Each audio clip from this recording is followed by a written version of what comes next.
বন্ধুরা, এখানে এই বৃদ্ধ লোকটি ময়লা ফেলতে আসে, কিন্তু দুর্ভাগ্যবশত সেই ময়লার ড্রামের ভিতরে পড়ে যায়। কিছুক্ষণ পরে লোকটি খেয়াল করে সেই ময়লার ড্রামটি নিয়ে যাওয়ার জন্য ক্লিনার এসেছে। তখনই বৃদ্ধ লোকটি উপরে ওঠার চেষ্টা করে এবং ক্লিনারদের ডাকতে থাকে, কিন্তু তারা কিছুই শুনতে পায় না এবং ময়লার ড্রামটিকে তাদের গাড়িতে ফেলে দেয়। তার দম বন্ধ হয়ে যাচ্ছিল, যার জন্য মুখের উপর থেকে পলিথিনগুলো সরিয়ে ফেলে এবং জোরে জোরে ক্লিনারদের ডাকতে থাকে। তারা কিছুই শুনতে পায় না এবং ময়লা ফেলার জন্য গাড়িটিকে নিয়ে যায়। তখনই পিছন থেকে একটা পুলিশের গাড়ি যাচ্ছিল এবং বৃদ্ধ লোকটির আওয়াজ শুনতে পায়। ময়লার গাড়িটিকে থামানোর জন্য তাদের গাড়ি সামনে দিয়ে দেয় এবং ময়লার গাড়ি দাঁড়িয়ে পড়ে। গাড়ি থেকে একটি পুলিশ নেমে ড্রাইভারকে জিজ্ঞেস করে, তোমার গাড়ি থেকে কোনো বৃদ্ধ লোক আছে? ড্রাইভার বলে, স্যার আমার গাড়িতে কোনো বৃদ্ধ লোক নেই, বিশ্বাস না হলে আপনারা দেখতে পারেন।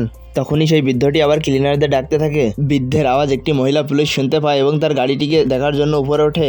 গাড়ির ভিতর নেমে বৃদ্ধকে খোঁজার জন্য ময়লার বস্তা নিচে ফেলে দেয়।